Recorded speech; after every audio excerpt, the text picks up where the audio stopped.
You have found yourself on another episode of Locked On Bulls. On today's episode, me and Pat are going to discuss the Chicago Bulls getting beat by the role players of the Dallas Mavericks. Patrick Williams and Coby White continue to struggle some. And what is really holding the Chicago Bulls offense back the most? Me and Pat are going to discuss all these topics and more on today's Locked On Bulls. You are Locked On Bulls, your daily podcast on the Chicago Bulls, part of the Locked On Podcast Network, your team every day.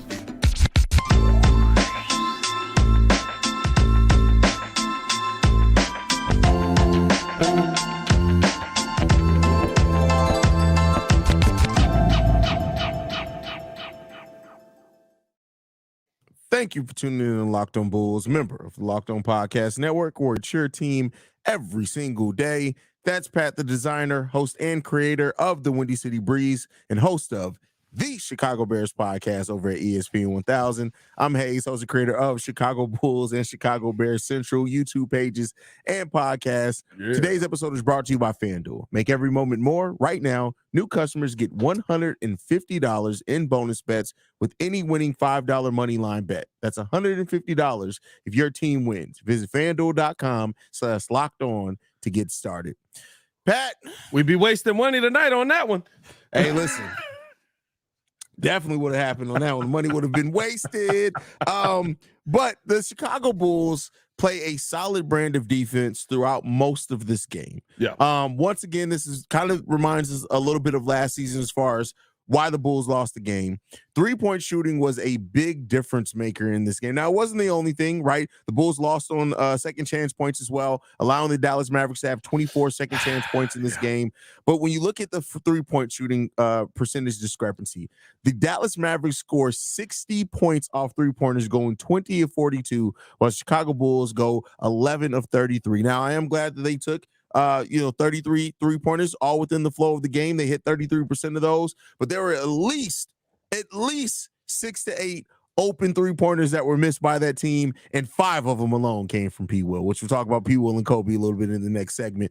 But this game, throughout most of the first half, we played solid defense on Luka. Grant Williams has 25. Tim Hardaway Jr. has 24. That's really kind of what kills you in this game. How you feeling, Pat?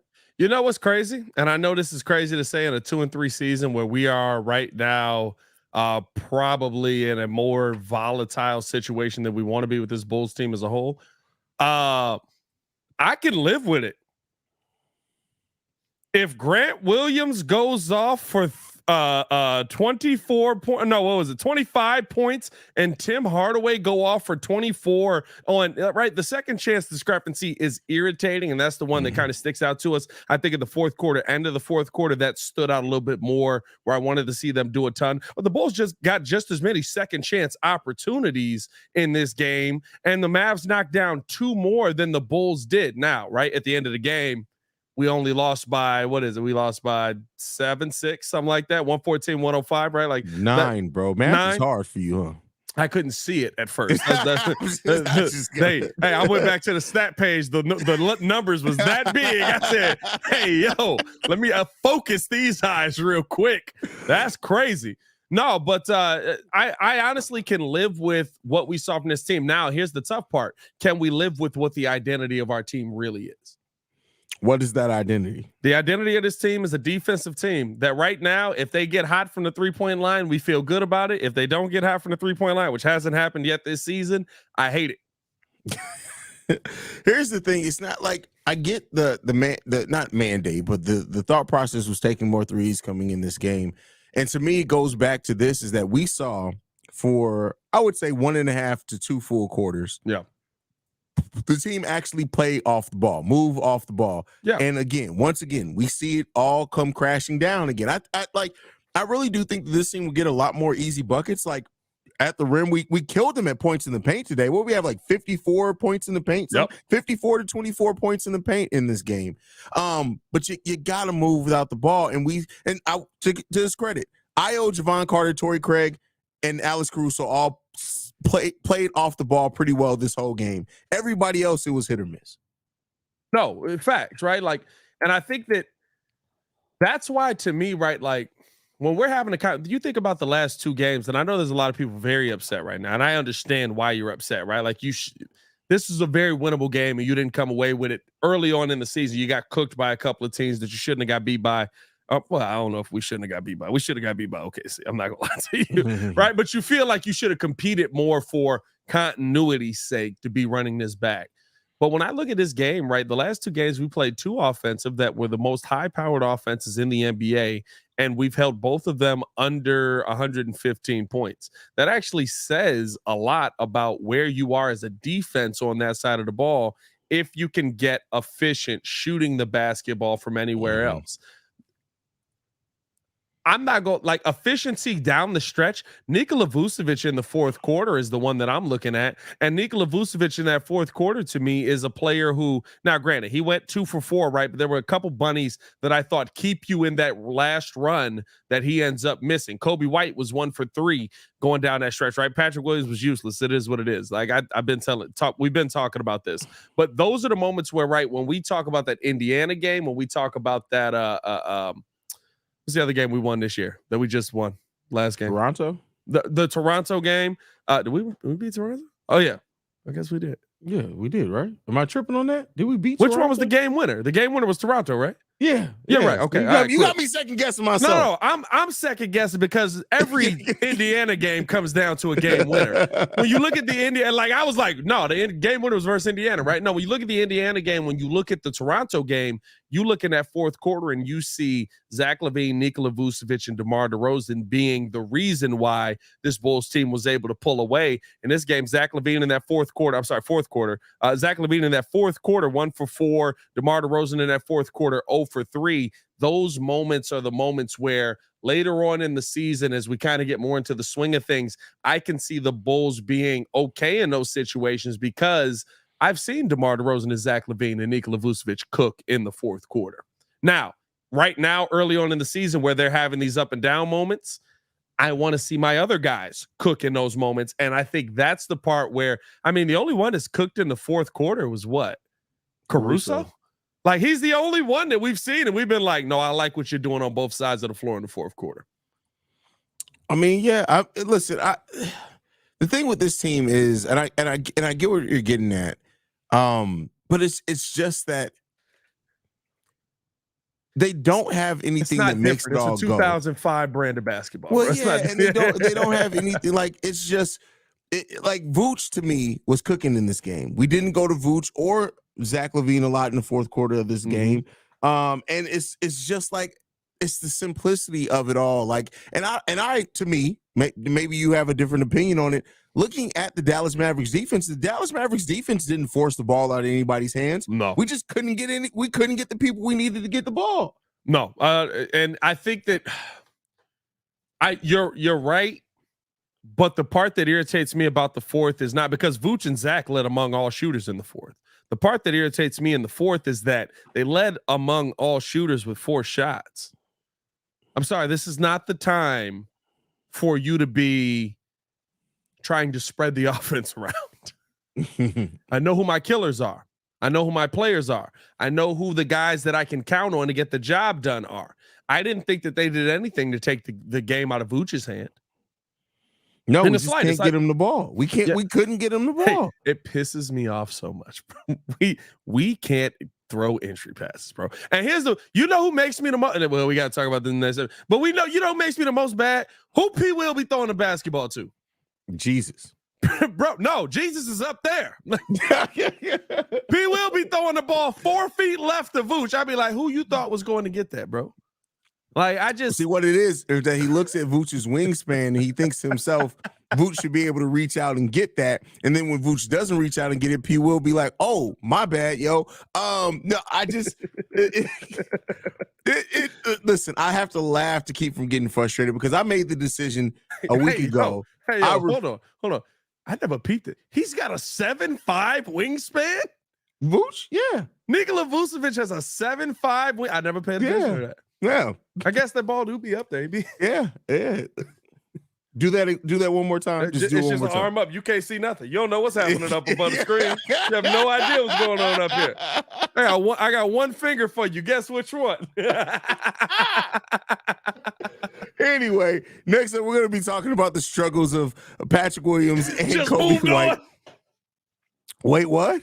I said you just moved on from that. It just moved right along, right along. I want to talk to you guys about PrizePicks. PrizePicks is the largest daily fantasy sports platform in North America. We are the easiest and most exciting way to play daily fantasy sports. It's just you versus the numbers. Instead of battling thousands of other players, including pros and sharks, you pick more than or less than on a 2 to 6 player stat projection and watch the winnings roll in. With the basketball season here, you can now pick combo projections across football and basketball with the Specials League, a league created to specify for combo projections that includes 2 or more players from different sports or league. For example, LeBron James plus Travis Kelce. That's a heck of a combo. At a 10.5 combo of 3-pointers made plus receptions. Want to play alongside some of PrizePicks' favorite players like rapper Meek Mill and comedian Andrew Schultz? You can now find community plays under the promos tab of the app to view entries from some of the biggest names in PrizePicks community each week.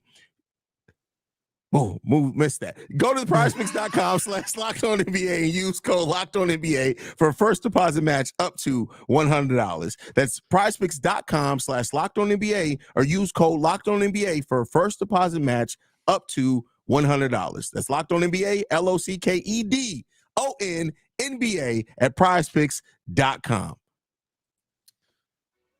All right, with that said, listen, first of all, I do not trust Meek Mill betting. I was just about to say, if you looking at Meek Mill's bets, man, we got to talk about something different, man. I need Meek's over-under. Please, Meek. I need your bets, Meek. That is hilarious. I trust Andrew Schultz a little bit. I don't know why. I trust him a little bit. I'm cool with Schultz. I feel like he got it. It was the Meek Mill part of that where I'm like, wait a second. Is this what we doing here? But anyway. Hold on, wait a minute. Never mind. Let's go. So Patrick Williams continues to struggle, bro. Patrick Williams on the season so far is shooting like 12% from 3-point range. Keep in mind, he was our leading 3-point shooter by percentage last season. He came into this game shooting 18%. He went 0 for 5. That's dropping considerably so far. Coby White as well. Like, Coby White has had his own issues. Now, I will say I do think Coby White's doing more things to help the basketball team than what I'm seeing P-Will. Now, and I want to give P-Will credit. P-Will absolutely guarded Luka on a lot of possessions. On those possessions, I would love to see once that split comes out on how many of those possessions Luka actually scored on. But we'd be remiss to not say that Coby and P-Will aren't quite what we expected them to be coming into the season. Kobe's issue is the same, right? Kobe's issue is still consistency. I've seen 2 games where I was like, oh, man, Coby White, you kind of got it. I've seen 3 games where I was like, hey, you have nothing. Coby White's issue is consistency. If you're defending Patrick Williams at this point, I don't know what to tell you.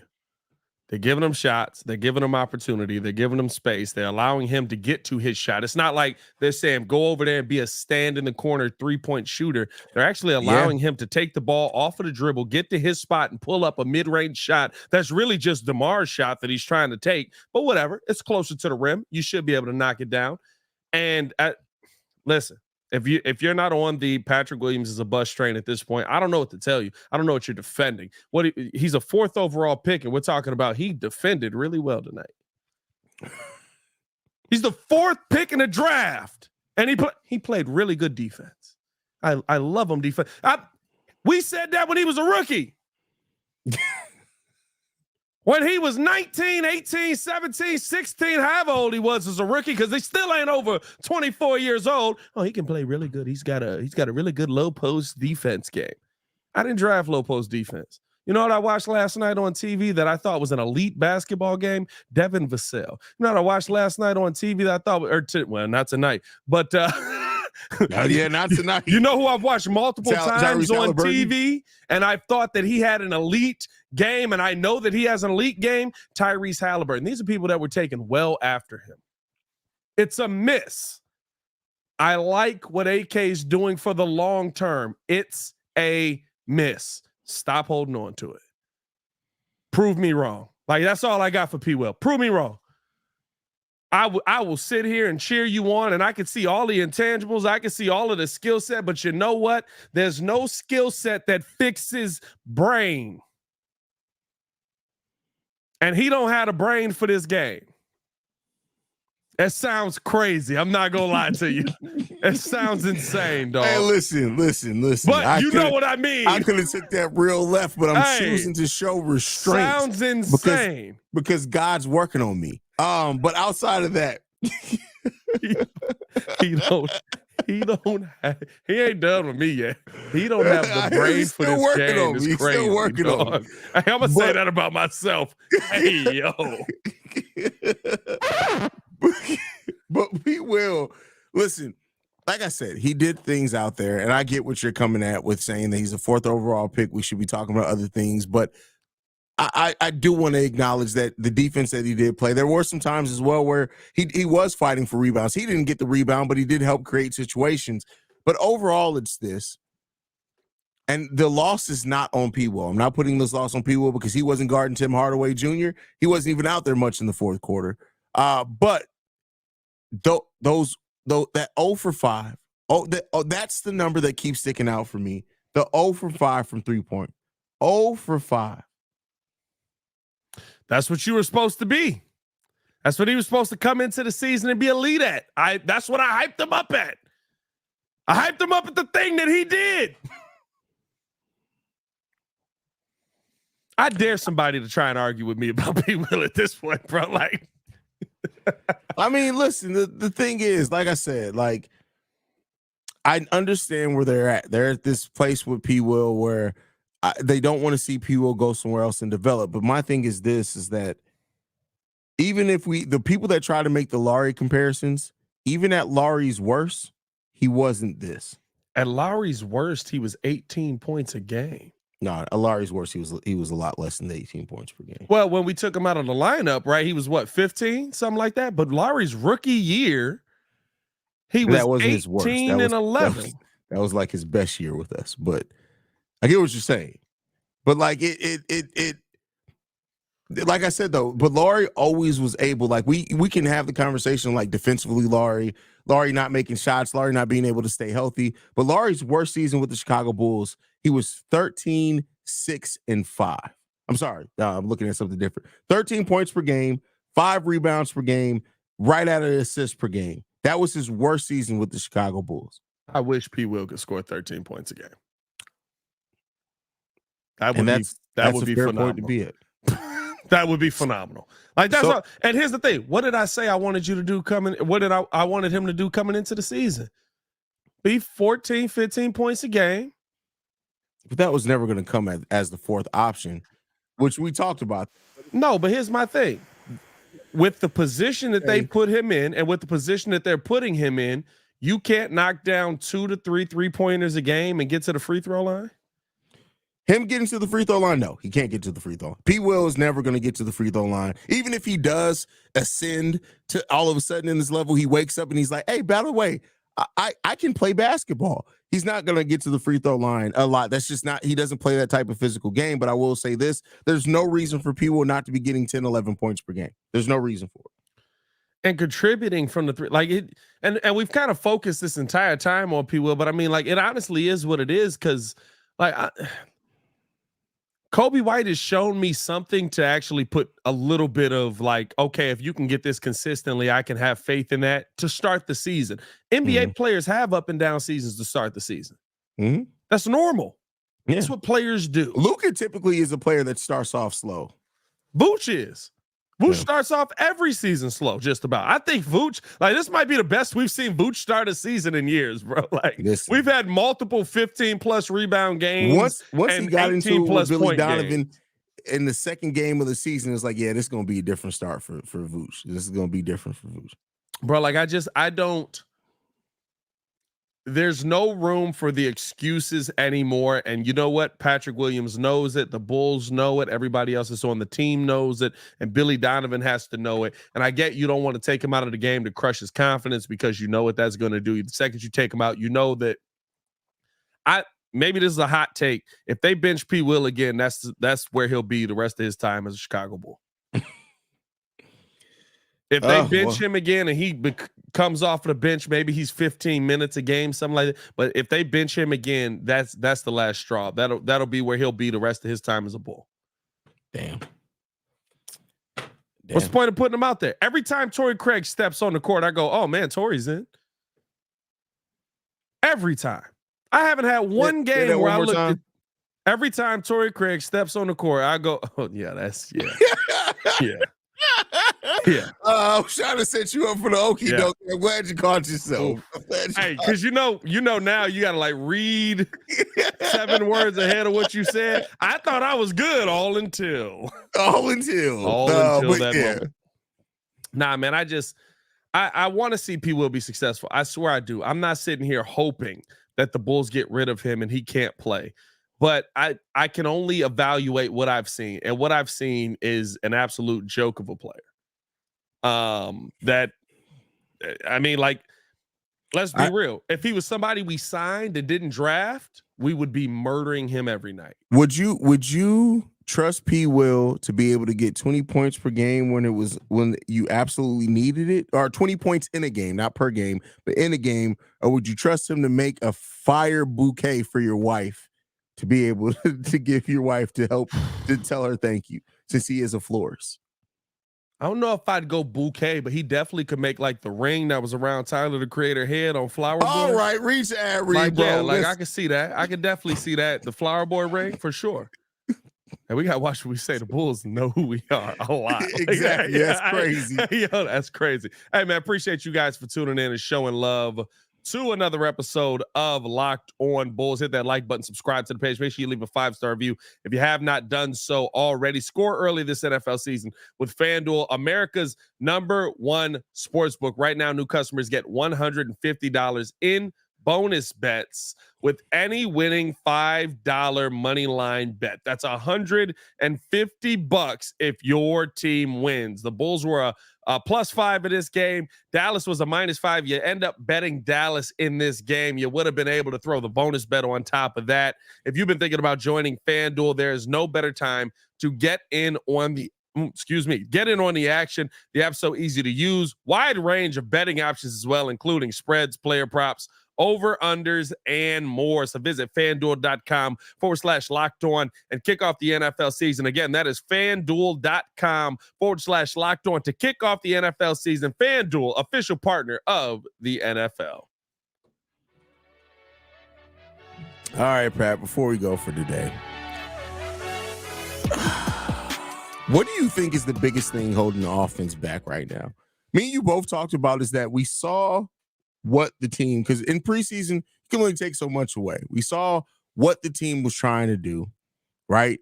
Haven't necessarily seen it in the same way, but even when we have seen it, they haven't been successful in it. Do you think it is the style? Is it this shooting more threes? Is it we need a different point guard? Is it that we need a different four? Is it that we need a different system?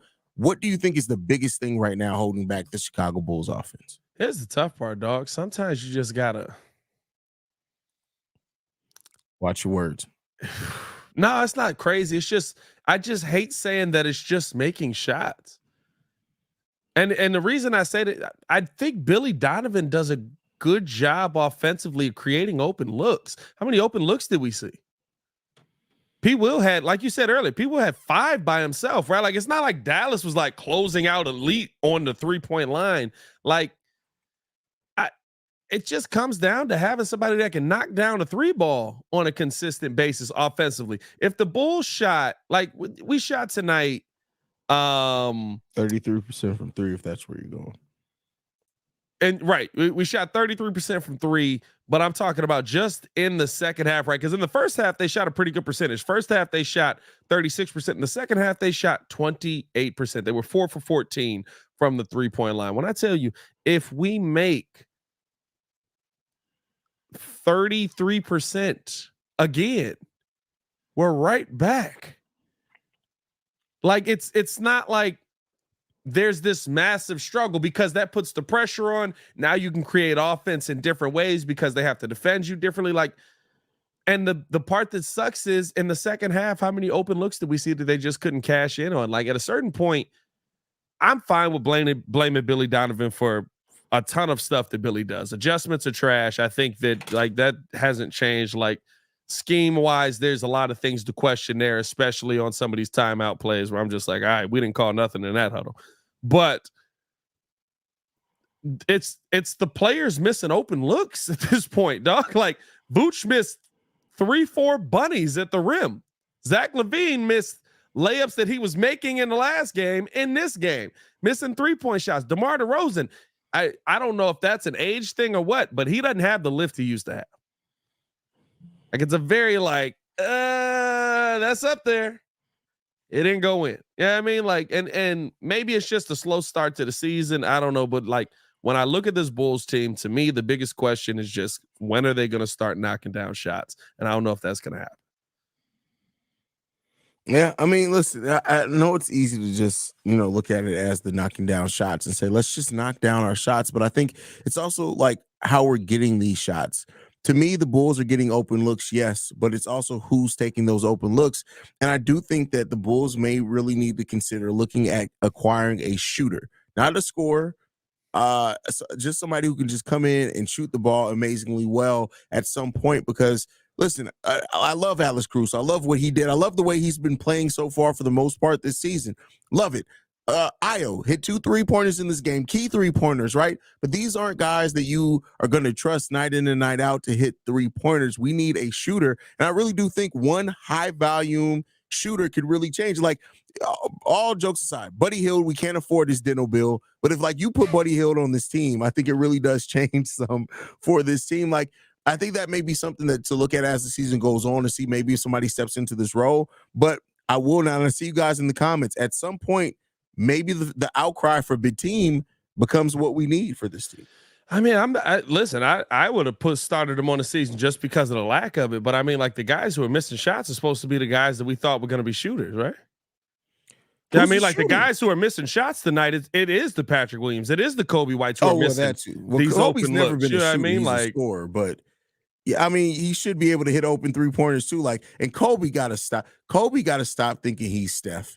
Because that from 3 feet I don't from know behind what the that new thing line is, bro. Where he just like, hey, I'm pulling this mug. And it's like you haven't, like we talked about P-Will being 18% from 3 on the season. I would love to see what Kobe. I'm gonna look it up real quick because Kobe ain't that much better, bro. Like they gotta stop. You gotta get in rhythm or whatever it is because this confidence Kobe White from the 3-point line this season. Yeah, what is he?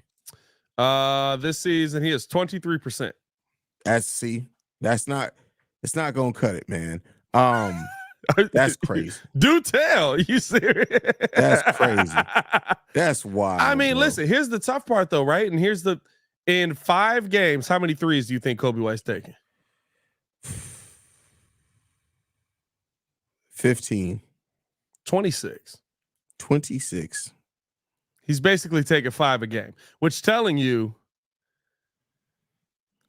he's shooting them. See, and that's it. And Patrick Williams is 2 for 16 on the season, shooting it at 12%. 12% is Patrick Williams' 3-point shooting percentage. This was a guy who shot at 41% last season. You got it, and that's why I say, right, like it comes down to. I know it sounds simple, right, but at a certain point, it is just guys got to make. Bro, shots. this is bad. Hold on, let me give you the totals for P. In 5 games this season, P-Will has a total of 16 rebounds, 7 assists, 7 steals, and he's averaging 4 points per game. Yep. So who want to argue with me that he's a baller? Now, if some magical injury comes out, that right, like he started the season with a hip, like I'm willing to, right, like they ain't said nothing. They've running him out there like he's healthy. Like maybe there's something that we don't know.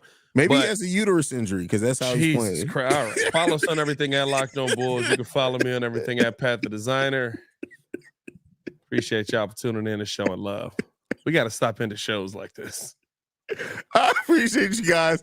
You can follow me at CEO Haize, CEO Haize. But thank you guys for tuning in to another episode of Locked On Bulls. Locked On Bulls is free and available on every podcasting app and platform of your choice, as well as YouTube. For Pat the Designer, I'm Haize. It's been Locked On Bulls. We out here. Peace, y'all.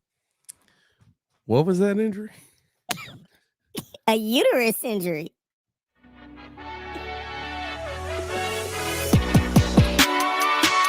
Shout out to the youth.